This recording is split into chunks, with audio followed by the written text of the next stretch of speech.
Hello, students. I hope that you all are very busy in the preparation of your exams. But मैं अभी सिर्फ इतना try कर रही हूँ कि जो मोस्ट इम्पॉर्टेंट मुझे लग रहे टॉपिक्स उसको हम कवर कर लेते हैं पहले, ठीक है। So this is the chapter number 11, the universe. इसमें यूनिवर्स के बारे में पढ़ेंगे, ठीक है। Universe contains everything that exist. We don't know just how big the universe is और even if there is a limit to its size. However, astronomers have estimated that the universe contains trillions of galaxies.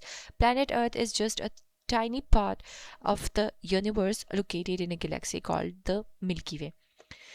अब universe में हमारा जो solar system है और उसमें अगर हम अर्थ की बात करें तो ये बहुत ही छोटी चीज़ आ जाती है। लाइक आप समंदर में एक बूंद पानी डाल दें, इसके बराबर है, ठीक है। सो यूनिवर्स, कायनात, पूरी कायनात, उसमें हर एक चीज़ जो कि एग्जिस्ट करती है, चाहे हमने उसे देखा हो, डिस्कवर किया हो या नहीं, सारी की सारी चीज़ें यूनिवर्स में इंक्लूडेड है। That is the definition of universe. Universe में एस्ट्रोनॉमर्स एस्टिमेट करते हैं कि कोई एक गैलेक्सी नहीं है, सिर्फ एक मिल्की वे गैलेक्सी नहीं है, बल्कि इसमें ट्रिलियंस ऑफ गैलेक्सीज आ जाती है, ठीक है।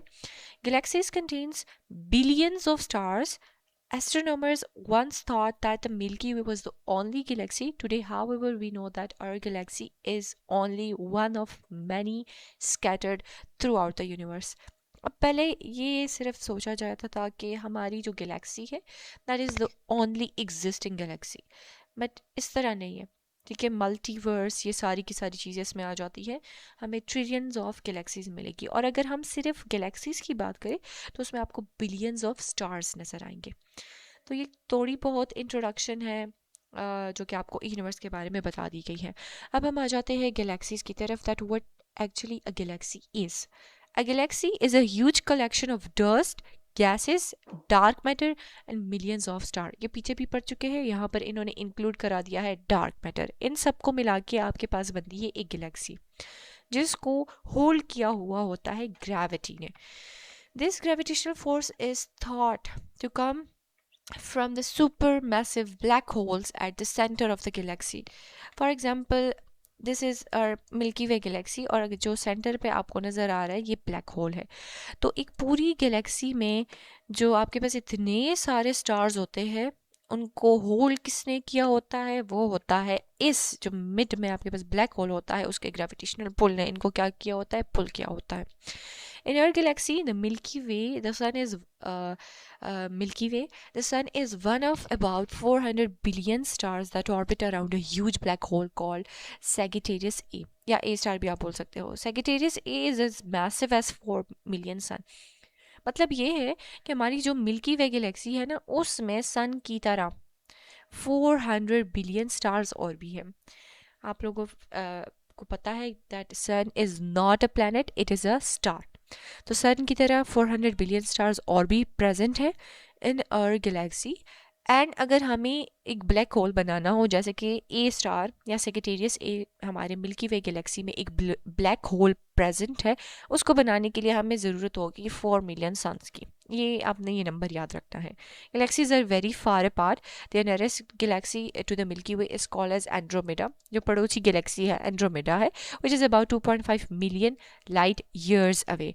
अब यहाँ पर जो 2.5 मिलियन है उसके साथ इन्होंने एक वर्ड यूज़ किया है, लाइट ईयर्स।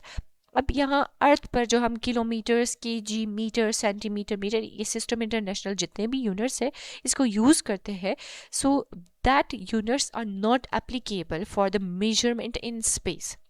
स्पेस में किसी भी डिस्टेंस को मेजर करने के लिए साइंटिस्ट ने एक नया यूनिट बनाया जिसको हम कहते हैं लाइट ईयर्स, ठीक है। तो हमसे एंड्रोमेडा गैलेक्सी जो कि नियरेस्ट गैलेक्सी मिल्की वे की मानी जाती है, वो 2.5 मिलियन ईयर्स है। इसका मतलब ये है कि उसका लाइट हमारे जो मिल्की वे गैलेक्सी है उधर तक पहुंचने के लिए उसको 2.5 मिलियन ईयर्स लगे। We are seeing it now as it was 2.5 million years ago before there were humans on Earth. यानी अर्थ पर ह्यूमंस की एग्जिस्टेंस से पहले ये एंड्रोमेडा गैलेक्सी एग्जिस्ट करती थी। Latest estimate that there are over 2 trillion galaxies. इतनी galaxies पाई जाती है यूनिवर्स में। Some are similar to the Milky Way, others are quite different. अब डिफरेंट शेप्स के होते हैं, कुछ सिमिलैरिटी रखते हैं मिल्की वे के साथ, कुछ डिफरेंट होते हैं।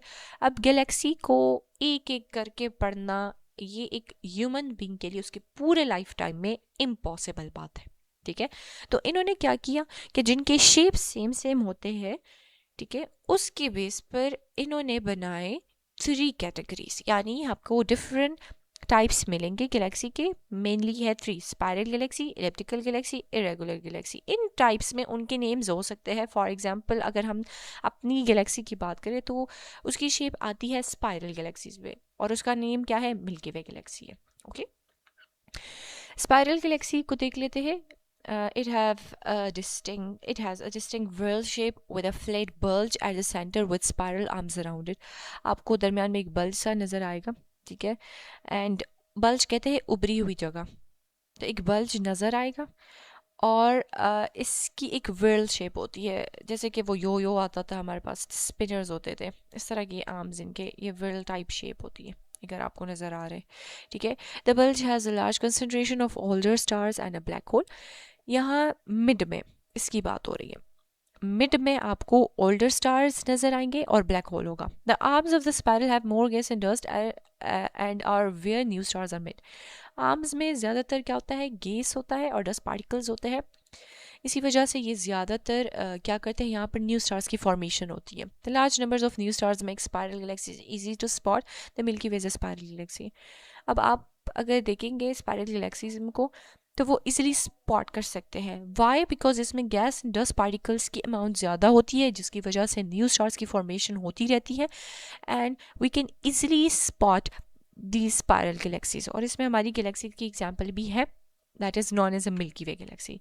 इलिप्टिकल की बात करते हैं, ओवल शेप में होती है, as their name suggest elliptical galaxies around are in oval shape.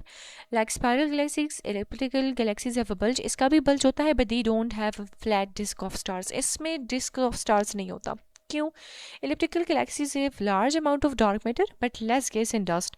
जहाँ पर गैस की कमी हो जाए गैलेक्सीज में और डस्ट पार्टिकल्स की, तो वहाँ पर स्टार्स की फॉर्मेशन इतनी ज़्यादा नहीं होगी। स्पाइरल में बहुत ज़्यादा थी, तो वहाँ पर स्टार्स फॉर्मेशन जल्दी जल्दी हो रही थी, ज़्यादा थी, और वो उसको हम जल्दी से स्पॉट कर सकते थे, ठीक है। इलिप्टिकल गैलेक्सीज में dust and gas particles fever होते हैं, जिसकी वजह से जो न्यू स्टार्स फॉर्मेशन होती है या ब्राइटर स्टार्स होते हैं, ठीक है, उनकी फॉर्मेशन क्या होती है, वो बहुत कम होती है। This means that elliptical galaxies are more difficult to see, ये डार्क नज़र आएगी ज़्यादातर, इसको इतनी आसानी से हम नहीं ढूंढ सकते। एंड्रोमेडा इलिप्टिकल गैलेक्सीज में आ जाती है। इरेगुलर गैलेक्सीज की शेप को देके एक स्टूडेंट ने आपके लिए पेन पे ड्रॉ करके और भी आसानी कर दी है, ठीक है। इरेगुलर गैलेक्सीज की शेप को देके, इसकी शेप के बेस पे ही इसको नेम दिया गया है। They have no specific shape और structure, they have no bulge और spiral arms which would make them easier to identify. Some irregular galaxies have large numbers of new bright stars where other contains large amount of dust.